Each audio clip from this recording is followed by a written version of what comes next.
signal? Can we go for binary? Can we go for multi-level? What's the implications if you increase the number of levels? How does the noise immunity gets affected? How does the signal power consumption gets affected? Should we go for bipolar, unipolar, differential? So we looked at some of the basic concepts which are used in encoding the signal and transmitting the information. Okay.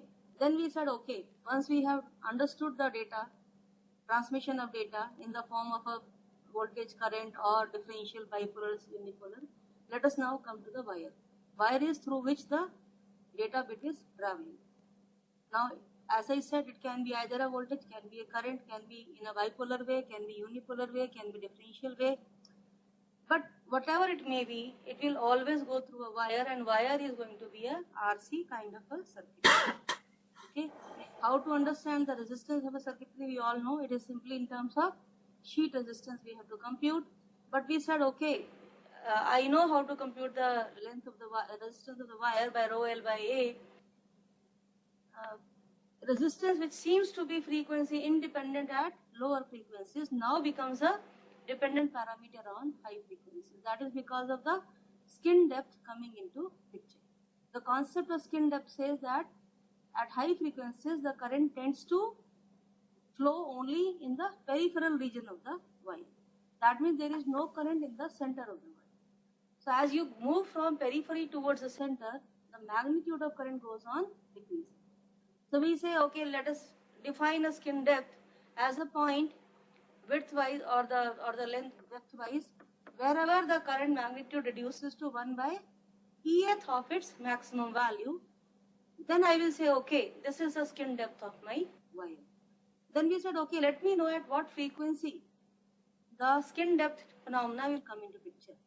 So though we know it is a very gradual process, slowly it comes into picture, but we define a frequency at which we say, okay, beyond this there is a effect of skin depth phenomena comes into picture. I need to take my resistance now as a function of frequency.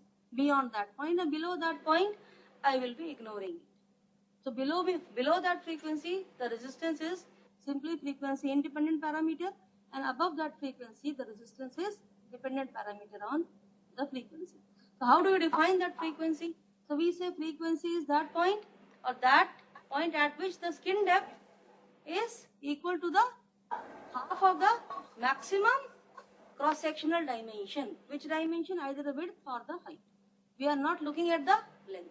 So cross-sectional dimension, whichever is larger, if my skin depth becomes half of that larger value, either width or height, I will say at this frequency, the skin depth phenomena has started appearing. That is, resistance now becomes a function of frequency. So resistance changes with frequency. So if you go towards increasing the frequency of my operation, resistance of the wire also goes on increasing. That means delays, they become more and more prominent. The delays are becoming more and more prominent. Clear? Now, other thing is the capacitance. So as I said, capacitance, it is not so easy. Very simply we say, okay, capacitance is a parallel plate capacitance. Because my wires are laid down on a piece of dielectric below which there may be a P-type silicon or N-type silicon or P-type silicon. So it forms like a parallel plate capacitor.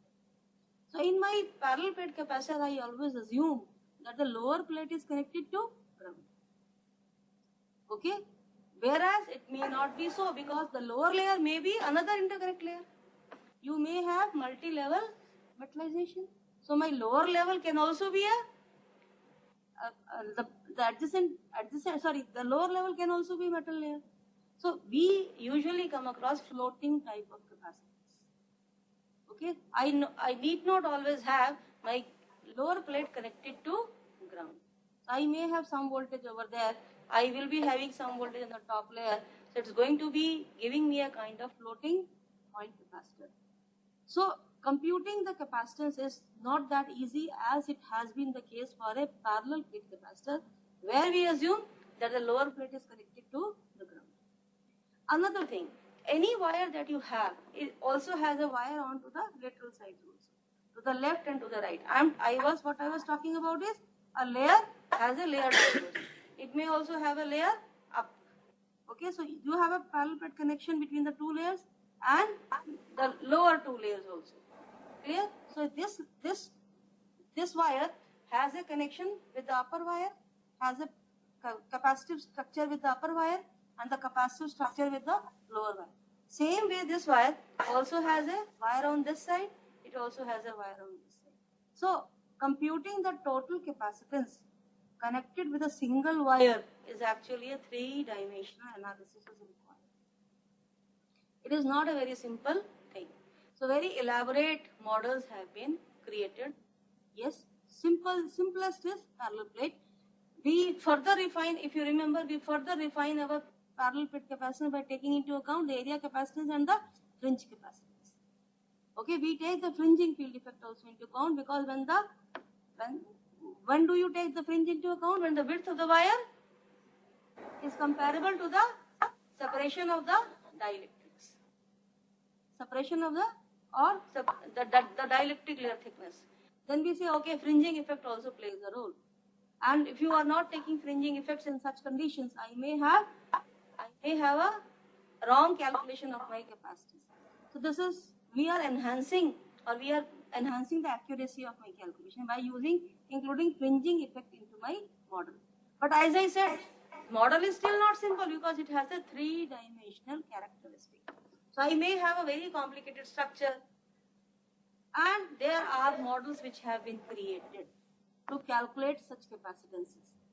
We will not go into those modeling details, but it is there. It is there how to model the calculation of a capacitance when it is in a three-dimensional kind of a situation.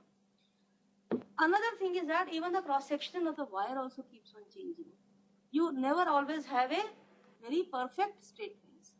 I do not get a very perfect rectangular layer of my aluminium layer. We don't get. Okay, so you may have a different kind of wires. Like on PCB, you may come across a, you can say a very clean structure of my wires as shown over here. Okay, if it is not a PCB, you are connecting through a cable. You may have a coaxial cable coming to picture. There can be a wire pair, wire over the ground, rectangle over the ground. So usually in our on-chip wires, we come across these two. Wire over ground also we come across.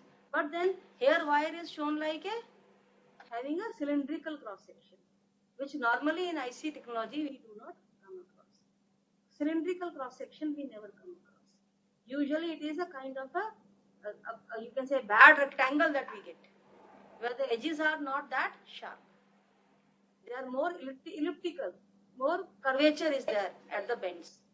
Okay, but in a normal discrete level design, you may come across coaxial cable kind of a wires. There can be a cylindrical structures coming to picture. Cross section can be cylindrical.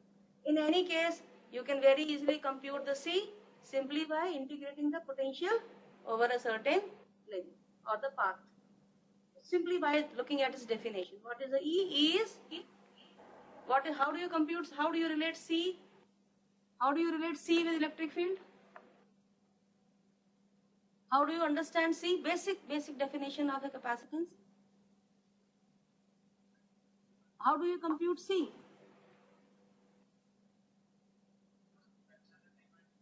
No, that is okay. Definition.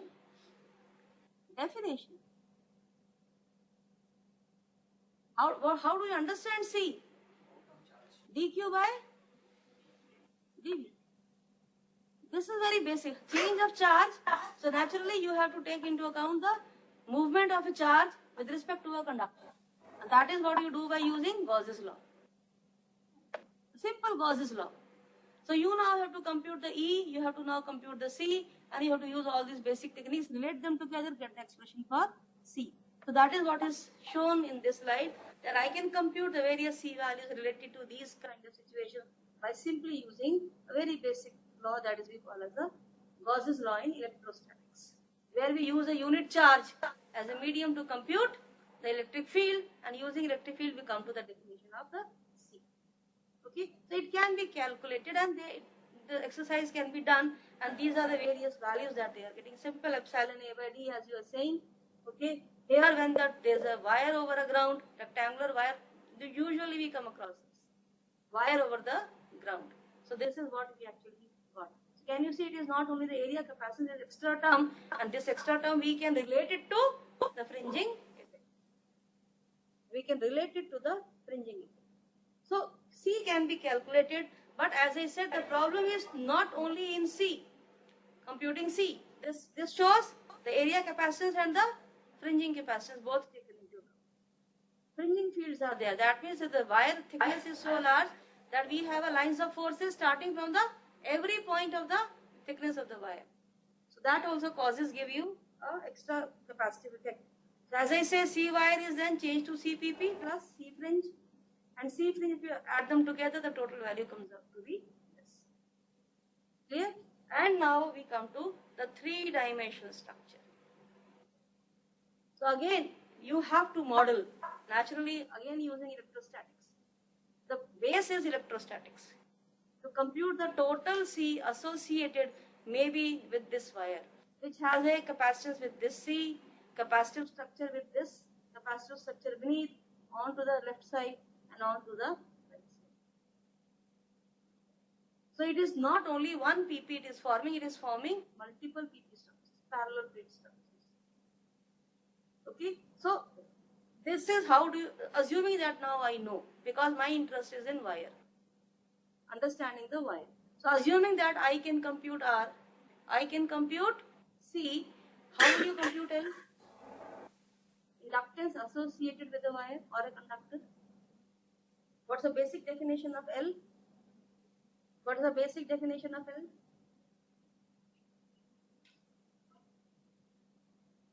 How do you relate the VI properties of L? VI property of R is V is equal to IR. What's the VI property of C? I is equal to C dV by dt. What's the VI property of L? L is equal to V is equal to L VI by. That means any conductor which is carrying a varying current will have a drop capacity. Will have a voltage drop. Very basic definition. So I can compute now. This definition can lead me to the calculations for L. Normally you have to apply all the principles of electrostatics.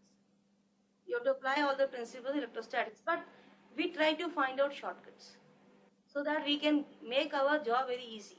Calculation jobs very easy. And here one relationship comes very handy, which is given by Maxwell's laws. That the product of capacitance per unit length and the inductance per unit length is proportional to product of two constants. And this constant is a epsilon. Mu is permeability of the free space and epsilon is the permittivity of the free space. It is a product of, now this is true only when the conductor is surrounded by a uniform dielectric medium. In our case, we assume that my wire is surrounded by silicon dioxide. Here I am making an approximation because it may not be a uniform environment across the, all around the wire. It may not be, but here we make a approximation because the very first thing I require is a first order estimate. Because we work with the estimates. We do not work with accurate, very, very accurate values. We try to have a first order estimate. And this law is very, very useful to me to get that first order estimate. So here if you know the C and we know epsilon and mu, I can use this formula to estimate very easily. We need not go for electrostatics and come out with the expressions for L. So that makes my job very, very easy, much easier. So once you know this, normally you will find that in most of the books they will give you examples based on this relationship. Where we are, our approximation is that we assume that conductor is surrounded by a dielectric, uniformly surrounded by a dielectric. Okay. So once you now I have all the properties with me for inductance, capacitance and the resistance. Mostly I know, and sometimes this is also is used speed v at which an electromagnetic wave can propagate. Maybe those who have done EMT, they are well versed this relation. Again, it is through Maxwell's relationship only that you derive this, and that is given as the speed at which an EM wave travels is given by the relationship 1 by root of LC. So we are not going to derive these laws. Maybe anybody interested can go back and check into the EM theory concepts. But we will be using these relations in our calculations. So we shall be using. So you can now, you have two relations combining L and C together. So product of LC equal to mu into epsilon, and the velocity of any EM wave in a medium is related to as 1 by root of LC. You may combine them together and come up with another relationship, maybe in terms of constants plus other things. Okay. So once we know all these things, all I need to do is now start discussing the wire analysis. Because my aim is to find out the delay, signal delay. How much signal is getting delayed when it starts from one end to the other. I'm assuming, if I'm assuming it is an equipotential region where I need not even calculate. But then we know it is not true. So my signal delays are also playing a part. So I need to now calculate the delays. As I said, there can be various approximations. Here also we can make depending on the length of the wire, the thickness of the wire, okay, and the frequency at which the signal is traveling. So we can make various approximations to make my job simpler. And as a result, it has been observed that barring few cases, you need not apply a complete transmission line analysis to each and every one. We can make our job easier, our life easier, by making proper approximations which are befitting in that situation, which are valid for that situation. So one very common thing is that for a short wire, we need not go for a transmission line analysis for a very shorter length wire. So if it is a shorter length wire, it's a simple lumped approach you should go for. It can be a simple lumped capacitance, that is, even for our entire wire length, we can assume R to be nearly negligible, and the total C associated with that wire is taken as a lumped wire. So that will add a capacitive loading to the driver. The wire acts as a capacitive load to the driver. And then I can use a simple RC analysis to get the time constant. Because it is a simple RC circuitry through which the output node is charging or discharging. So we can use that expression. We all know about RC, charge and discharge expressions. So very simple cases, very shorter wires, they are all treated in the same way as a lumped analysis, lumped capacitor. But having a lumped capacitor may not always be feasible, because my wire lengths, they may be rising at the same time. Not only that, my signals will also be traveling at a high speed. So these two factors, now they make me to look for other models of my wire. So I need to now remove that only lumped capacitor analysis. We have to look for some other values, some other models, some other analysis techniques which can yield better delay estimates. Okay. So as we know that if it is a wire, look at the wire, the wire from here to here, wire from here to here, here to here, the wire from here to here. In a three-dimensional way, this is how the wires will look like. They will be having a three-dimensional structure, length, width, and okay. And every portion of my wire, I can model like a RLCG network. Resistance, inductance, and capacitance, and then the conductance, G also. Conductance. G normally we do not take G into account. G. Every section of wire, can you see every section of the wire modeled like a RLCG network? Okay, G, what is G here? Capacitance I have understood. Now what is G here? Conductance. Conductance means the flow of current through the surrounding medium. And surrounding medium is usually my silicon dioxide. And normally it's a very good insulator. You don't have it doesn't allow the current to flow through it. So normally G does not exist for me. G path is, current is virtually zero. So that is infinity. So all my RLCG networks, actually they become a RLC networks. They actually become a RLC network. So my transmission line approach now simplifies further. So we need not be doing a RLCG network analysis. We'll be doing only RLC networks. So if it is RLCG, you are taking into account. If you take RLCG, naturally you have to write the equations. So equation from, because now it is a distributed, because length is there. And as the signal travels, it drops across it. So potential at this node, ith node, may not be same as the potential at I plus 1th node. So there is a signal travel. Voltage is traveling. And you can take an infinitesimal section of the length, say dx, and try to derive the equations. Okay, and these equations you can write the propagation of voltage with respect to the length, along the length of the line. It depends on, now you can write simple CG network analysis, RLC. So if I show you a very simple example,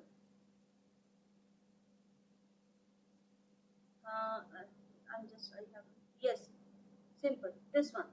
If I give you this network, can you write the expression for the V across it, the potential, V at this node? It would be simple, I flowing through this wire. Infinitesimal section you have taken, R is resistance per unit length. R is resistance per unit length, so for a dx length, it would be simply R. Similarly, L dx. Similarly, C dx. And we are assuming that this section and this dx. So every dx length of the wire is modeled like a R, L and C network. G, you know, I would be ignoring G ultimately. But if you want to write the expression, okay, you can simply write a simple KCL and you can use it KCL and KVL. So this gives you what is the total V, change in V with respect to the length.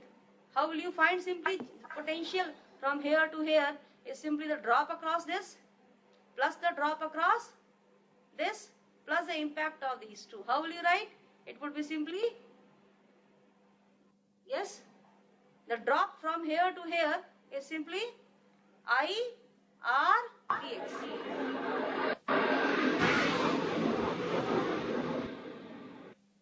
I flowing through this end, so simple I into R. R is R dx. Okay, and then it is flowing through L dx. So we have to use the VI properties of inductor, that comes as L di by dt. Okay, so this is now you have to apply a KCL at this node. As I said, you have to now use KCLs and KVLs. So if you use KVL at this node, the total current this way has to be the current through these two branches. Apply a KVL and you will end up in getting this equation. Now combine these two together. Combine these two together, you get a partial differential equation given in this one. You may now ignore G. If the G is ignored, this equation now, because there is no conductance through dielectric, so G can be taken as 0. This equation reduces to this. It is a well-known, what do we say? Still not a well-known. It is a, you can say, total equation which describes my transmission line behavior. My transmission line behavior. A simple equation. Now under different situations I can go on approximating it. So that's what is done in the next one. Okay, so what is done is that I may be ignoring L, it is only RC line. I may be ignoring L, there is no inductance. If it is only RC approximation I am doing, this term will be, this term will go away. And this term goes away, now it becomes a well-known equation. What is this equation called as? Ignore L. Ignore L term.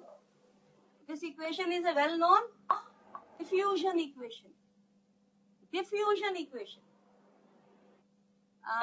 How many of you are aware of this? Diffusion equation, which can be, whose solutions is already known to us and we can directly apply them. These are called as diffusion equations, wave equations, diffusion equation, whose solution is known to us. If you don't know, kindly learn about it. Okay? So that's what I was looking at. So I was telling you that now we have a complete RLCG analysis, whose equation is now known to me. R is resistance per unit length and C is capacitance per unit. This is a complete equation describing the behavior of your wire in the form of a RLCG network. So we will be playing with this equation. Whenever I am approximating, I will be playing with this equation. I may be striking off certain terms under an approximated condition, or I may be using it as a total. Okay, so this is going to be the main equation that you would be. So now simplification, as a inductive effects can be ignored if resistance of the wire is substantial. Ignore inductive, take L is 0. Wires are short, only capacitive model can be used. Similarly, separation between neighboring wires is large, so there is no crosstalk. They are running parallel to each other, but only for a shorter distance. And also there is a sufficient separation between the two, then inter-wire capacitances can be ignored. Because then it has no meaning, because the wires are widely separated from each other. There is a less coupling between the two adjacent wires. So crosstalks will be minimal. I can assume that inter-wire capacitances are minimal.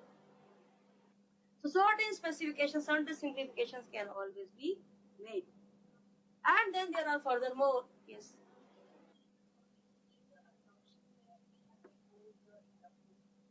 Inductive effects are, when are they more pronounced? At higher frequencies. When you work at higher frequency, your time is very, very small. So that is the time of flight through the wire is very small. So how do we understand? So where should we take the inductive effects into account, where we should not take the inductive effects? So as I said, time has to be small. Signal flight, time taken by the signal to fly through the wire, that has to be, how small it should be? Now I need to define it. How small? So that is when we say, okay, I have a gate delay, I have an interconnect delay. And if I say the gate will give me a signal that has a certain rise and fall time. So if the signal rise and fall time, initially what was the situation? My wire delay was much smaller than the signal rise and fall time for larger length technologies. So we were assuming that my wire is actually not giving me any delay. The entire delay is dominated by the gate delays. But now we say it's the other way around. Now the MOS has become so efficient that signal rise and fall time signal is very, very small. And wire delay is becoming substantial. So now we have the equation that if you have the time of flight through the wire larger than the T rise and TF defined by this equation, you have to take transmission line effects into account. That means inductive effects will be coming into. Then you cannot ignore inductive effects. You cannot model it like a RC network. No. It has to be RLC network.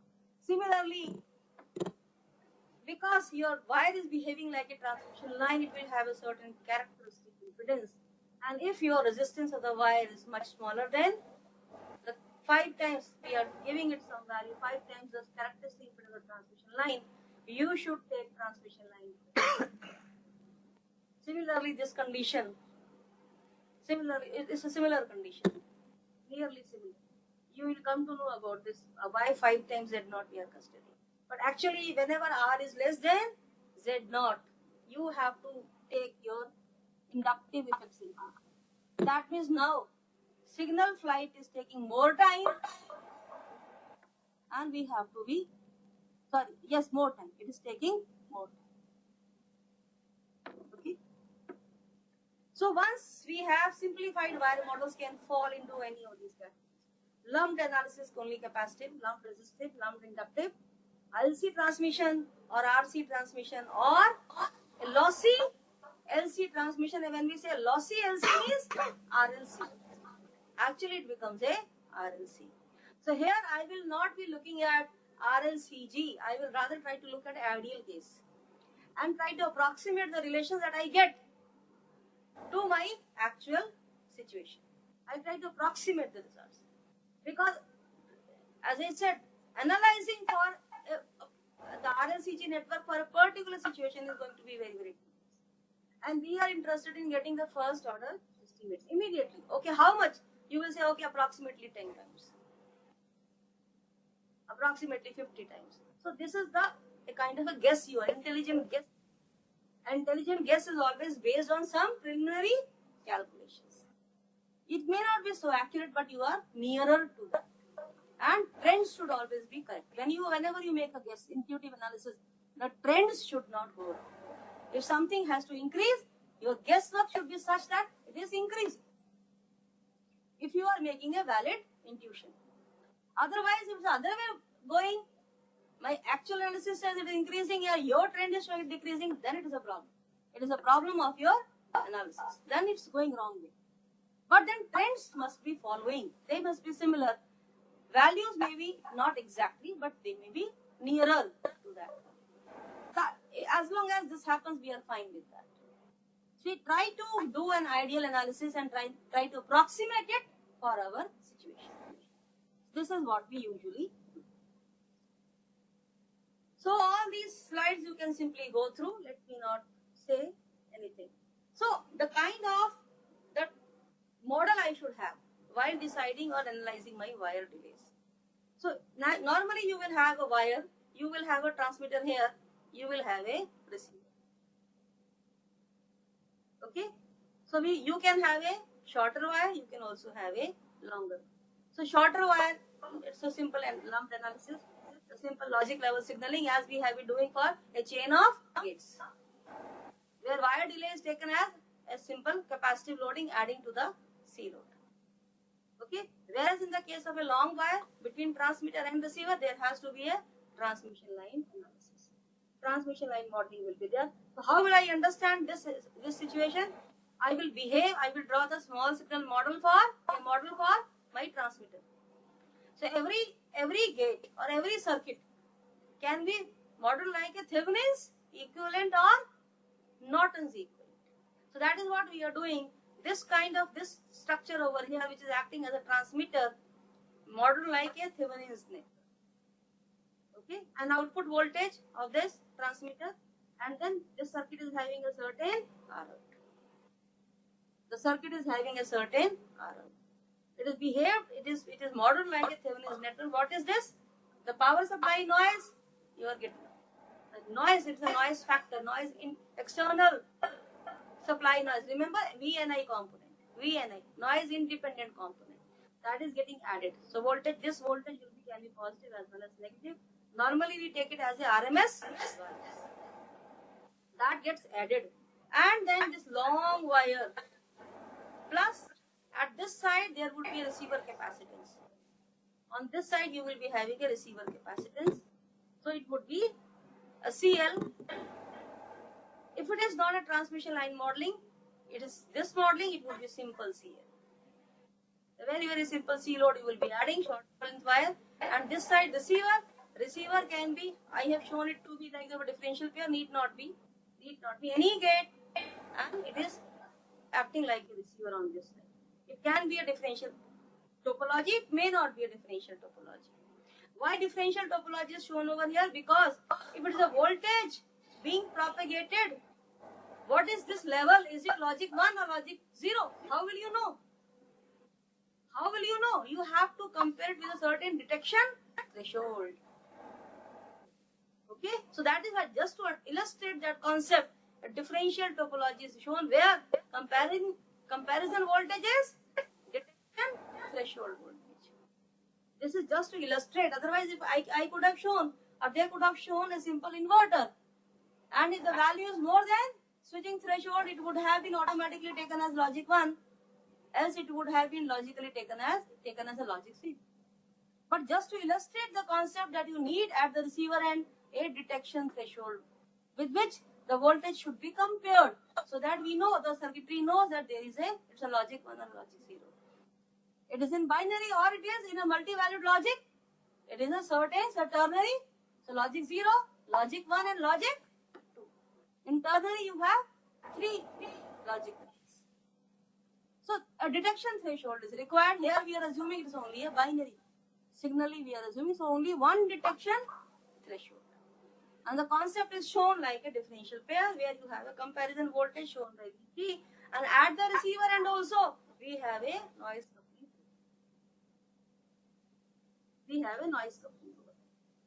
Okay, and for this structure, very easy, which is modeling this behavior, that means how much voltage will reach the receiver end. That can be expressed as a expression, which is given by a simple RC, charging or discharging equation, where this tau determines your delay of transmission. This is lumped capacitance, where wire is shorter in length and it is behaving like a lumped capacitor. It is behaving like a lumped capacitor. Okay, so its value, whatever lumped capacitor you have here, gets added into this CL. It gets added into this CL. If it is a current mode signaling, so what's the advantage of this voltage mode? Very easy to implement. It goes very well with CMOS circuit design. We need not change our way of designing. Okay, signal power is excessive. Why? I have done this analysis earlier. In a voltage mode, the signal requirement, energy requirement per bit is very high, because you have a larger swing 0 to VDD swing over. Power that you need to transmit the signal bit through a wire is excessive. So either you should operate slowly so that you are not transmitting every time, because every time a bit is transmitted there would be a swing happening and your power will be proportional to V square, delta V square. So either you work with the circuitry where you are not having too much of switching, or you work with the smaller delta V. Swing is this. Swing is this. There is no way you can reject power. There is no way you can reject power. Power will be there as a part of this circuitry. You are not applying any method by which we are cancelling the noise. So that means we want to cancel the noise. Your transmitter and receiver designs will change, and they will change to differential topologies. They will change to differential topology. And nowhere I am saying I am using a differential transmitter or a differential, because only in differential the noise gets rejected. That's not. But the moment you go for a differential topology, what happens? Number of wires, they get doubled. Number of wires, they get doubled. So we want everything. We want power to be minimal. We want wire density to be minimum. We want the pin count to be minimum. But then we cannot, if you are wanting everything to be minimum, you cannot get a good noise immunity, because then you will not be implementing differential signaling approach. So this is the pros and cons of a voltage mode. You can also go for the, how will you, so now I will say, okay, if energy is going high, how will you reduce the swing? That's what we said, that if you want to have a lesser power, reduce the swing. How will you reduce the swing? My CMOS gate is still giving me a full value. It has a RO. Wire is taken as CL. So how will you reduce the swing? I can reduce the swing at the receiver. I can reduce, remember, it is a VDD into V swing. Every time there is a power consumption, VDD square, it is not VDD square actually, it is VDD into V swing. So that swing we are reducing by adding a R1, so that the total receiver voltage now becomes a function of R1, this R1 and this R1. Very simple. The swing is getting reduced only at the receiver end. So now you may choose your RI, R1 or RI, whatever it is. You may choose your RI, whatever swing you require. But then remember, you can reduce this VR to a certain limit only. Why? Because it should not be less than detection threshold. You cannot have a very small, you cannot work with a very small swing.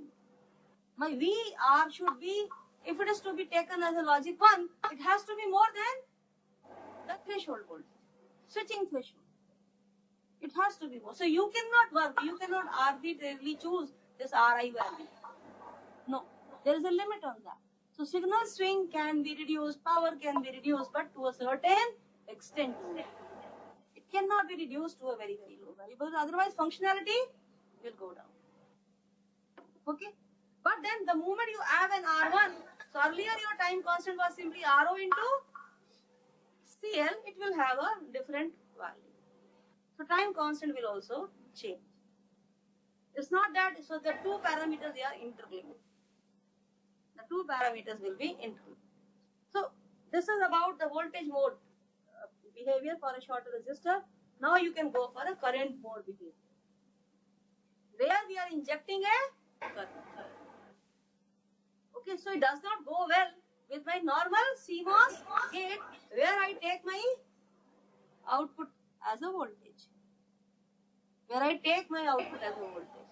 Rather, what will happen? It has to behave like a current source. So through PMOS, a charging current will flow, or through NMOS, a discharging current will flow, and that current will be taken as now my injecting signal. Now voltage is no longer my injecting signal. So I have to now model, because assuming my signal is a current signal, I have to model my gate as a transmitter as a Norton's equivalent. Norton's equivalent. And it sends the current through CL. And when you model it like a Norton's equivalent, it is I in parallel with R. In Thevenin's equivalent, it is V in series with R. This is how you design the transmitter as a parallel combination of current source with R. Okay, and this is your CL. CL may be including the C wire as well as gate capacitance of my next circuit. Receiver. There may be noises as it is. So whatever voltage is getting generated because of this current source developing through a drop through RT, that will be your receiving voltage, again which will be compared against this VT. You can find out this way because we have done this analysis for current mode signaling earlier. Because what is the current, how do you implement current mode signaling? Normally we take the total current, yes, 1.3 milliampere and minus 1.3 milliampere. Okay, so a logic 1 is 1.3 milliampere current. It injects the current into the wire. So it's a positive current, 1.3 milliampere. It's a positive signal. Else for a negative or 0 bit, it is a negative current, or negative value of the current is injected. That means you are going for a dual supply option. You are generating two current spikes. One is of value 1.33, other is of value minus 1.33.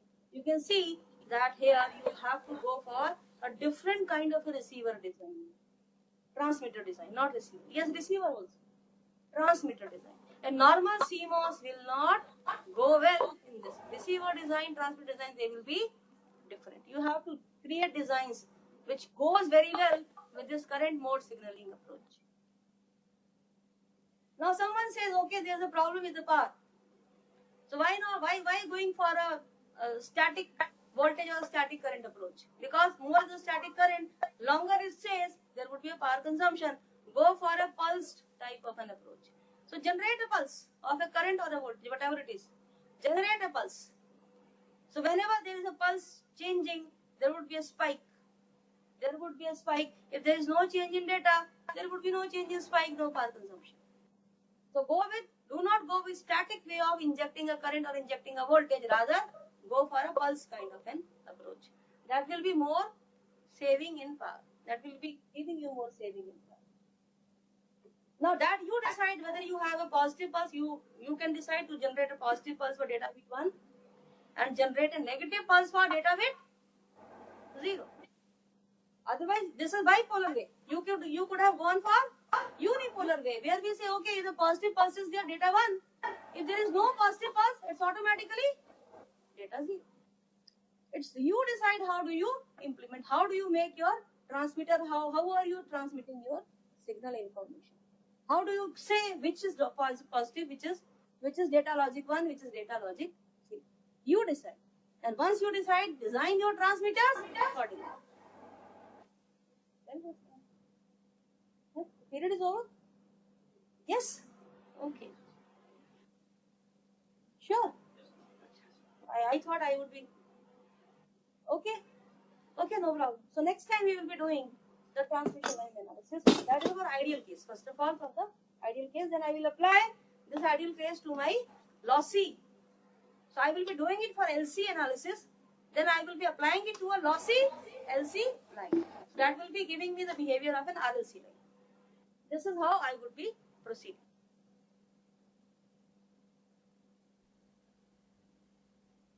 Okay, so we stop here. Everybody has got my slide number 2. Everybody has got? Anybody whose name is not there in the distribution list? Who's missing out on? Nobody? Fine. That's fine. So next class we'll be meeting. So tomorrow I will not be available. Yes? Ma'am? Yes? Ma'am, I have sent you the modified list of students. One more embedded system student has registered for this Join. course. So Achha, his he name is is not? not there in, yeah. Oh, oh. Abhishek, I Okay, guess sir. is his name. I'll check Abhishek. out. I'll check out. I'll check out Okay. your mail. I'll try to include his name also. Yeah. Ma'am, can you CC it to me also? Yes, certainly I will do it. I'll do it, sir. Thank you, ma'am. So tomorrow I'll be on leave. I will not be available. So anybody wants to say anything or discuss with me, tomorrow it cannot be done. Then this is a holiday, so we'll be meeting now on Monday. Tuesday is our regular class. So if you want to share anything with me, I'll be available on Monday itself.